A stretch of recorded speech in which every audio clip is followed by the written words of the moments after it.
아시안컵 우승에 도전하는 축구 대표팀이 필리핀과의 첫 경기에서 힘겹게 승리했습니다. 황의조를 최전방에 세운 대표팀은 전반 필리핀의 밀집 수비에 고전했습니다. 필리핀은 11명의 선수가 모두 수비에 가담해 공간을 내주지 않았고 오히려 필리핀의 빠른 역습에 실점 위기를 맞기도 했습니다. 답답하던 흐름을 깨뜨린 것은 황의조였습니다. 후반 22분 황희찬의 패스를 받은 황의조는 오른발 터닝 슈팅으로 막혀있던 필리핀의 골문을 열었습니다. 이청용과 황희찬, 황의조로 이어진 패스 연결이 인상적이었습니다. 필리핀의 1대0으로 승리한 대표팀은 59년 만에 아시안컵 우승을 향해 무난하게 출발했습니다. 벤투 감독은 부임 후 8경기 무패 행진을 이어갔고 한국 축구는 필리핀과의 역대 A매치에서 8연승을 달렸습니다. 대표팀은 다득점에서 중국의 한 골이 뒤져 C조 2위에 자리했습니다. 같은 조의 중국은 키르기스스탄의 2대1 역전승을 거뒀습니다. 중국은 전반 42분 이슬라일로프의 기습적인 중거리 슈팅에 선제골을 내줬습니다. 하지만 후반 5분 상대 골키퍼 파벨 마티아시의 자책골로 동점을 만들었고 후반 33분에 터진 위다바오의 결승골로 조 선두에 올랐습니다. 한국 축구대표팀의 다음 경기는 키르기스스탄과의 조별 예선 2차전으로 오는 11일 오전 8시에 치러집니다.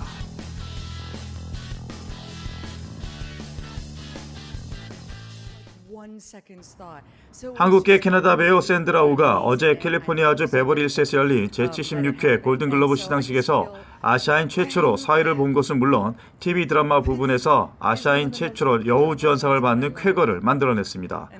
샌드라 오는 이날 시상식에서 자신이 출연한 드라마 킬링 이브로 TV 드라마 부분 여우주연상까지 아시아계 최초로 거머쥐었습니다. 그는 2005년 골든글로브에서 의학 드라마 그레이 아나토미로 여우주연상을 받은 바 있습니다. 골든글로브에서 아시아계 여배우가 2차례나 트로피를 받은 것 또한 이번이 처음입니다. 샌드라 오는 수상 소감을 통해 정말 영광이고 모든 분께 감사드린다며 이곳에 엄마, 아빠가 와 계신다. 두 분께 정말 감사드린다고 말했습니다.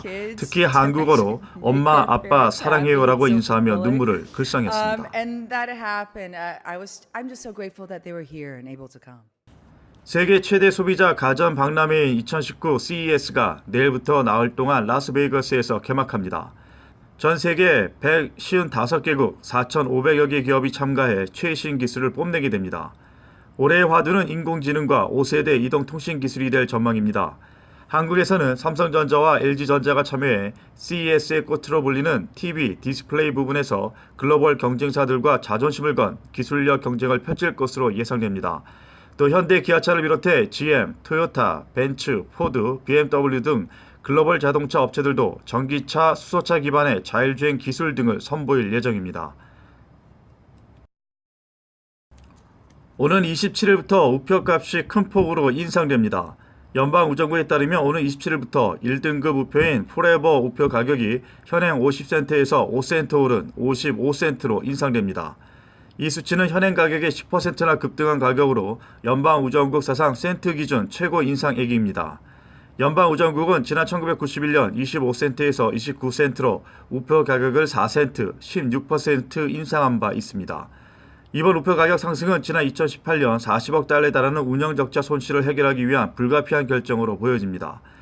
이에 따라 우표를 사용하는 소비자들이 우표 가격이 인상되는 27일 전에 포레버 우표를 다량으로 구매할 것으로 전망됩니다.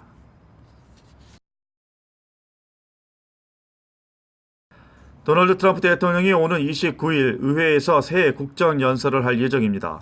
트럼프 대통령 취임 후 두 번째인 이번 국정연설은 첫 임기 후반기 국정 운영 방향에 대한 전반적인 청사진을 담을 것으로 보입니다. 특히 북미 관계가 지난 1년간 급격한 변화를 겪은 가운데 2차 북미 정상회담을 앞두고 대화 교착 상태를 풀기 위한 추가 메시지가 있는지도 관건으로 꼽힙니다. 하지만 국정연설 때까지도 연방정부 셧다운, 일시적 업무정지 상태가 해소되지 않을 경우 국정연설도 일정 부분 빗발해질 수밖에 없다고 블룸버그 통신이 보도했습니다. 잉글랜드 축구의 대표 스타였던 웨인 루니가 지난해 말 미국 공항에서 음주소란으로 체포됐던 사실이 뒤늦게 알려졌습니다. AP통신 등 외신에 따르면 루니는 지난해 12월 16일 버지니아주 덜레스 공항에서 공공장소 주치 혐의로 체포됐다가 풀려났습니다.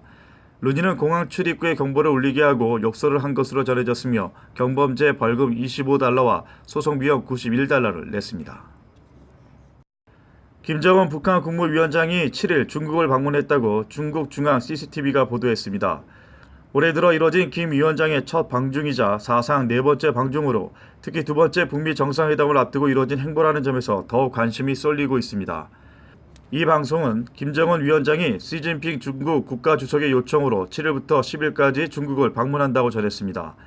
김 위원장이 이번 새해 첫 방중은 사상 네 번째 방중으로 트럼프 대통령이 멀지 않아 북미 정상회담 장소가 발표될 것이라고 언급한 가운데 이뤄진 것이어서 더욱 주목받고 있습니다. 김 위원장이 회담 개최 발표를 앞두고 시진핑 주석과 북미 정상회담 관련 조율을 위해 방중했을 것이란 관측이 나오는 대목이기도 합니다. 지난해 총 3차례 중국을 방문한 김 위원장은 실제 북미 정상회담을 한 달여 앞둔 지난해 5월에도 방중해 시 주석과 회동을 가진 바 있습니다.